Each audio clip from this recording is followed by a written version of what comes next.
I fell into a burning rain of fire. A P.O.S video game for the PlayStation 2 is a video game adaptation of the 2002 film of the same name, directed by Rob Bowman and starring Christian Bale and Matthew McConaughey. The game, developed by Kuju Entertainment and published by BAM Entertainment, was released in late 2002 to capitalize on the popularity of the movie. Unfortunately, it failed to capture the essence of the film and left much to be desired, both in terms of gameplay and overall quality.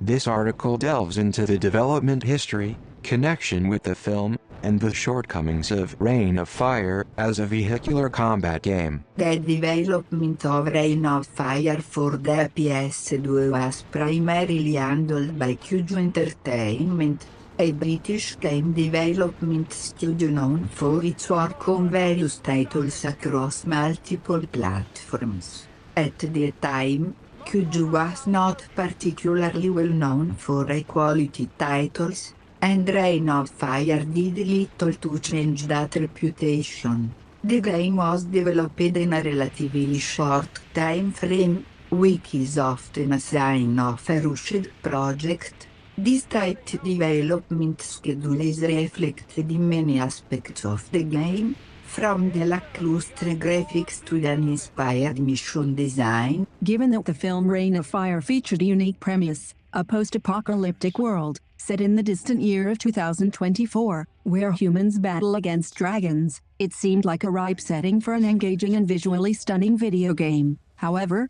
Kuju Entertainment struggled to translate the film's intense and visually rich atmosphere into a compelling gaming experience. The game's development was likely hindered by budget constraints and the typical challenges of adapting a film into a video game, resulting in a product that felt more like a cash-in on the movie's popularity rather than a fully realized title in its own right. Reign of Fire for PS2 attempted to stay faithful to the film's narrative, albeit with limited success. The game's story loosely follows the plot of the movie, placing players in a world devastated by dragons, where they must fight to survive against these monstrous creatures.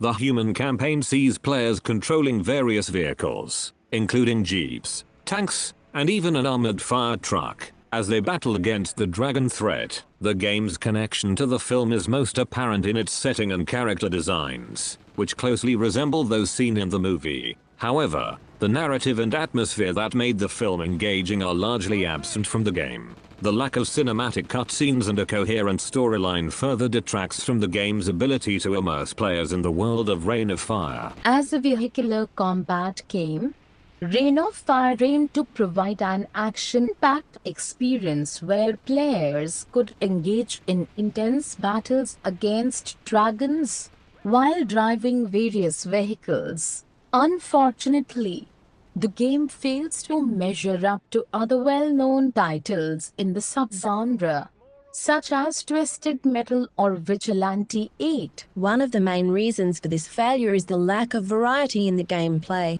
While the concept of battling dragons with an array of vehicles is intriguing, the actual execution is monotonous. The missions often boil down to repetitive tasks, such as escorting NPCs or holding off waves of enemies. These missions are not only unimaginative but also poorly designed, with little to no variation in objectives or environments. The game's AI is also subpar, leading to unchallenging and often frustrating encounters. Compared to other vehicular combat games, Reign of Fire lacks the depth and strategy that make titles like Twisted Metal so engaging. In those games, players are encouraged to experiment with different weapons and tactics to outmaneuver their opponents. In contrast, Reign of Fire offers little in the way of tactical depth, as most encounters simply involve hovering the reticle over a dragon and pressing the R1 button until it stops moving. One of the few aspects of Reign of Fire that can be considered passable is the controls. The game's controls are decent and responsive enough,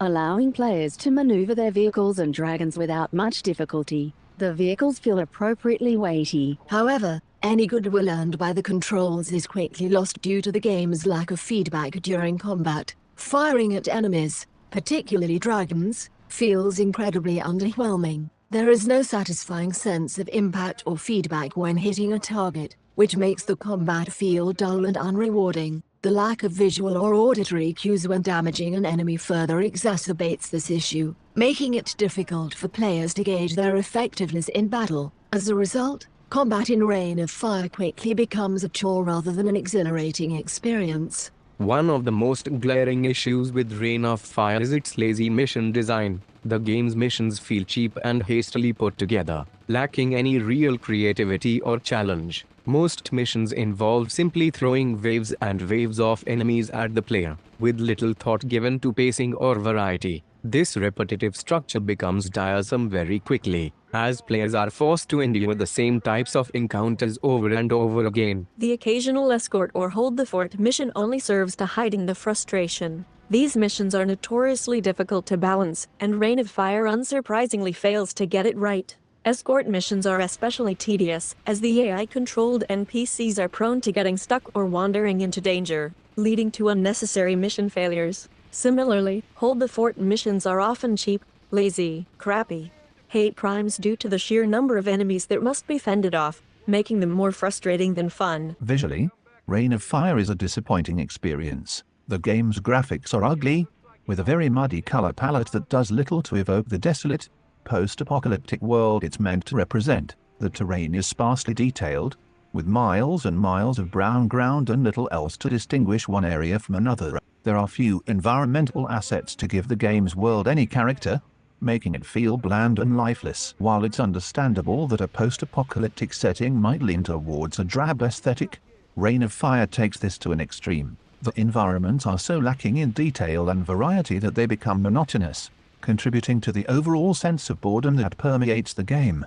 The dragons, which should be the visual highlight of the game, are also poorly rendered, with stiff animations, and a lack of detail that fails to capture the majesty and terror of these creatures as depicted in the film. Reign of Fire for the PS2 is a game that had the potential to be a thrilling adaptation of an intriguing film, but it falls short in almost every aspect. The game's rushed development, poor mission design, lackluster graphics, and underwhelming combat combine to create an experience that is more frustrating than fun. While the controls are decent, they are not enough to save the game from mediocrity. In the end, Reign of Fire is a forgettable entry in the vehicular combat genre and serves as a reminder of the pitfalls of rushed movie tie-in games.